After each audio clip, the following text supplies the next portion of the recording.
Mari Tuan. Mari silakan.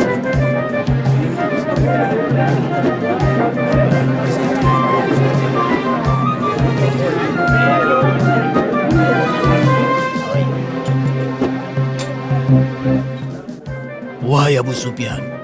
Wahai Abu Sufyan. Ya, ada apa? Kami telah menjual seluruh barang dagangan yang kami bawa dari Mekah.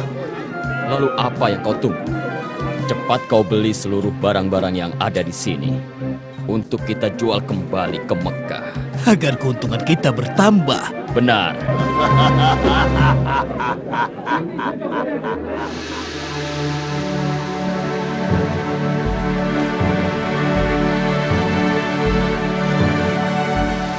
Selamat datang, aku ucapkan, wahai penguasa Busra. Penguasa sebenarnya adalah Anda, wahai penguasa Romawi. Penguasa sesungguhnya adalah Allah yang Maha Esa. Salam sejahtera bagi baginda penguasa Romawi serta rahmat Allah dan berkatnya untuk baginda. Siapa orang ini yang datang bersama Anda, wahai penguasa Busra? Kenapa dia tidak membungkukkan badannya ketika berhadapan denganku? Hamba Dihyani Al-Khalifah Al-Kahfi. Kami tidak membungkuk kecuali kepada Zat yang Maha Esa dan Maha Perkasa. Andai saja aku tidak melihat bahwa kau telah mengenakan tanda seorang utusan, pasti aku akan memperkarakan Anda. Dia dari utusan mana? Dia ini adalah utusan seseorang dari negeri Arab yang bernama Muhammad bin Abdullah, tuanku. Muhammad bin Abdullah. Orang itu yang mengaku sebagai nabi. Aku dengar dia mengatakan sesuatu mengenai kami sekitar 9 tahun yang lalu, ketika bangsa Persia mengalahkan kami. Bukan dia yang berkata, tapi Allah lah yang berkata. Bismillahirrahmanirrahim. Alif Lam Mim. Ghulibatur Rum. Fi adna al-ardi wa hum min ba'di ghalabihim sayaglibun. Fi bid'i sinin. لله الأمر من قبل ومن بعد ويومئذ يفرح المؤمنون صدق الله العظيم. Maha benar dia yang mengutus Anda untuk menyampaikan apa yang dia terima dari Tuhannya. Terbukti kami telah menang menghadapi Persia. Dan diriku telah berkaul bila menang menghadapi Persia, aku akan berjalan kaki dari Hom menuju Baitul Maqdis. Dan aku telah melaksanakan kaulku. Benarkah kalian bergembira atas kemenangan kami? Benar sekali. Karena kalian pemeluk agama Nasrani yang menyembah Allah, sedang bangsa Persia adalah penyembah api, air, dan berhala. Oh, begitu. Baiklah, bawa kemari suratnya.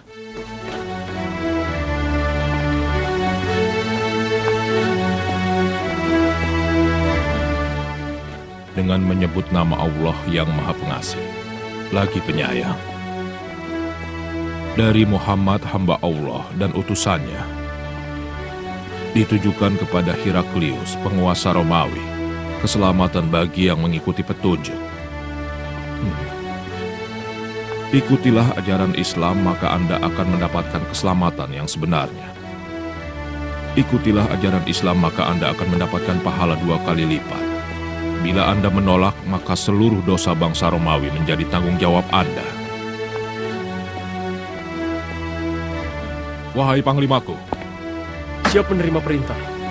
Aku dengar bahwa ada beberapa kabilah Muhammad yang berdagang di sini di Baitul Maqdis. Undang mereka kemari.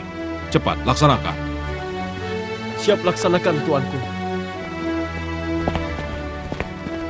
Sebentar lagi kita akan tahu kebenarannya. Mulailah menulis amar. Dengan nama Allah yang Maha Pengasih lagi Maha Penyayang. Ditujukan kepada Muhammad utusan Allah. Dari Najasyi As-Samah. Salam sejahtera. Aku bersaksi bahwa Anda adalah utusan Allah. Dan aku membaiat Anda. Dan aku menyatakan menjadi seorang Muslim karena Allah Tuhan Pencipta aku.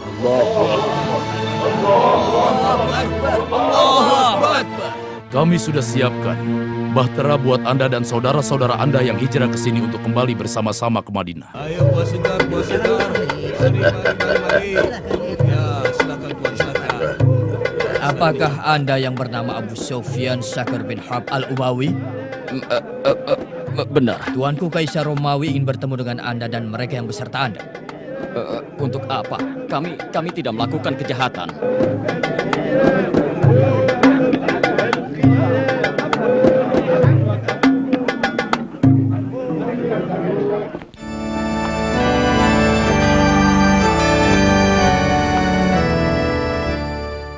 Aku telah mempelajari tentang orang yang disebut sebagai nabi. Dia tidak memerintahkan memakan sembelihan yang menjadi bangkai. Dia bukan seorang penyihir sesat. Dia bukan pula paranormal yang kerjanya berbuah. Aku telah menemukan pada dirinya tanda-tanda kenabian. Dan itu tidak bisa dipungkiri. Lalu bagaimana Anda membalas suratnya?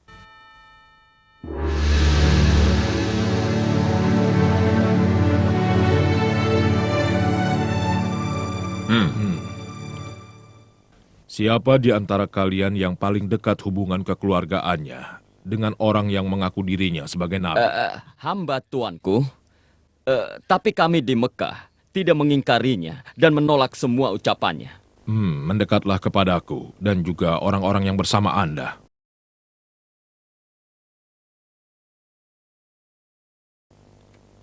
Wahai Abu Sufyan, aku akan bertanya padamu tentang Muhammad dan kuperingatkan agar kau tidak berdusta. Dan untuk yang lain, kalau dia berdusta, tolong beritahu padaku. Mengerti? Kami mengerti, Baginda penguasa Romawi. Kami mengerti. Ceritakanlah tentang silsilah keluarga Muhammad. Dia keturunan dari keluarga yang agung dan mulia. Adakah di kalangan kalian yang mengaku sebagai nabi sebelumnya? Tidak ada, Baginda. Adakah kakek dan kakek moyangnya yang menjadi raja atau penguasa? Tidak ada.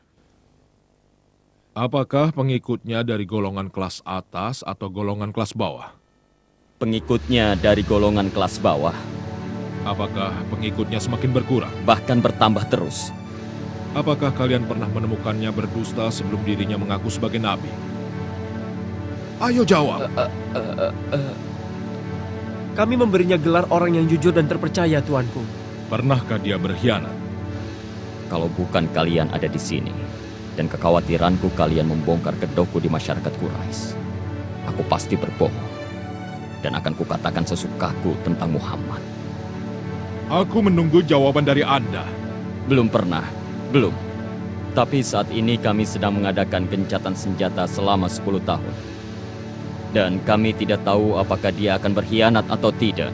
Apakah kalian memeranginya? Bentrokan di antara kami sering terjadi.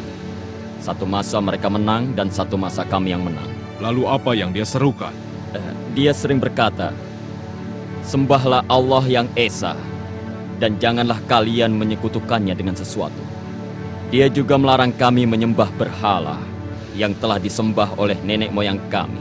Dia memerintahkan kami sholat dan berlaku jujur, menjaga kehormatan, bersilaturahmi, menepati janji, dan juga menjaga amanah. Kalian dengar? Dia bukan seorang keturunan raja. Jadi dia mengaku sebagai nabi bukan karena menginginkan tahta nenek moyangnya. Pengikutnya dari golongan kelas bawah seperti pengikut Isa Al-Masih.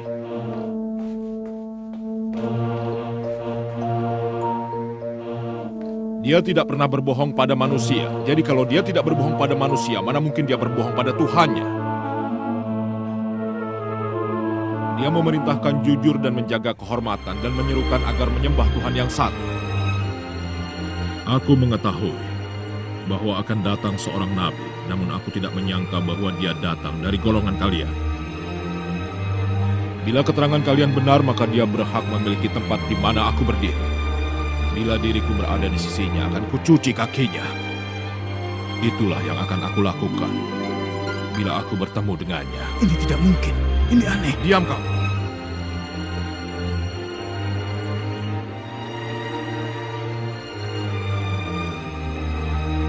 Wahai Abu Sufyan, pergilah Anda dan juga orang-orang yang bersama Anda.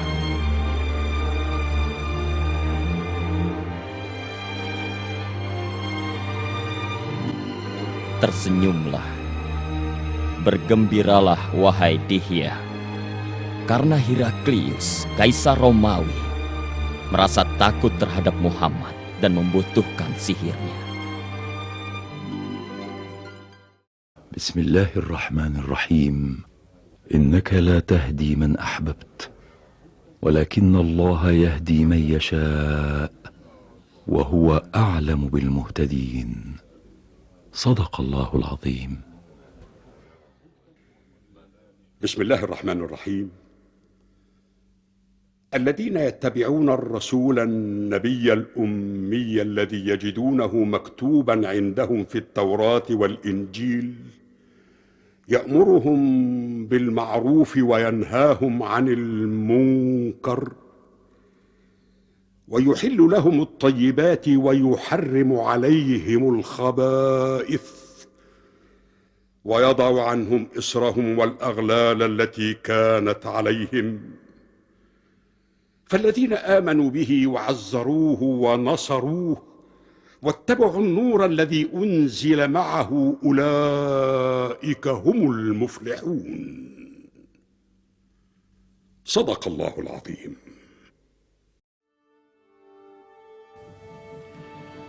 Dengan menyebut nama Allah yang Maha Pengasih dan Penyayang,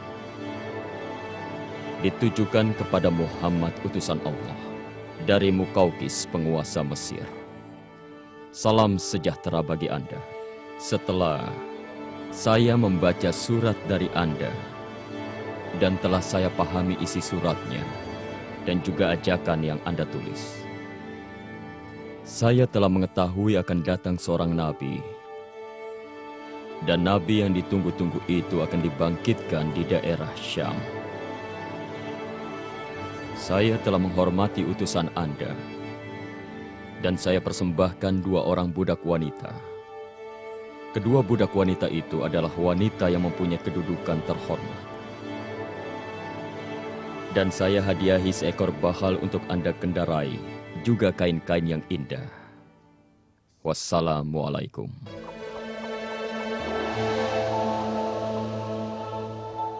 Demikianlah kisah pertemuanku dengan Heraklius, penguasa Romawi, ya Rasulullah. Beliau menyertakan kepulanganku dengan berbagai macam hadiah, harta, dan kain-kain yang indah. Demikian pula halnya dengan Mukaukis, penguasa Mesir. Beliau menyambutku dengan penghormatan yang luar biasa dan juga memberikan hadiah bermacam-macam untuk Anda, Rasulullah. Beliau mempersembahkan buat Anda 2 orang budak wanita yang di Mesir mempunyai kedudukan terhormat. Mereka adalah Maria dan Sirin. Dan mengenai Kisra penguasa Persia, dia telah merobek-robek surat Anda, ya Rasulullah. Saat itu juga Rasulullah berdoa kepada Allah, memohon agar kerajaan Kisra dirobek-robek. Hei Muhammad, Yahin Shah, sang raja di Raja Kisra, memerintahkan Raja Bazan untuk menangkap Anda. Ayo bangunlah, bangunlah. Ikutlah bersama kami untuk menghadap Kisra.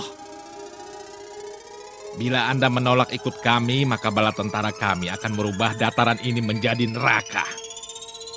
Meskipun dalam keadaan terancam, Rasulullah Shallallahu Alaihi Wasallam meminta kedua prajurit itu kembali menemui beliau keesokan harinya. Kenapa? Beri dia kesempatan untuk berpamitan dan mempersiapkan perjalanan yang amat panjang esok hari.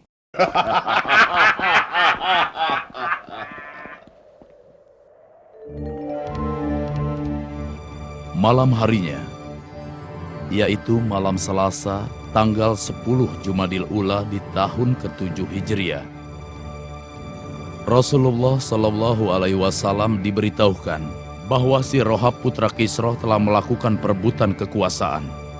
Kisra dibunuhnya, lalu dia mengangkat dirinya sebagai penggantinya. Allah telah merobek kekuasaan Kisra melalui tangan putranya.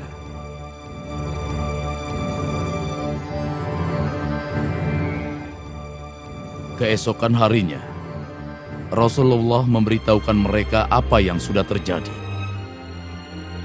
Sadarkah engkau atas ucapanmu, Muhammad? Apa kau ingin kami menyampaikan kepada raja semua ucapanmu itu?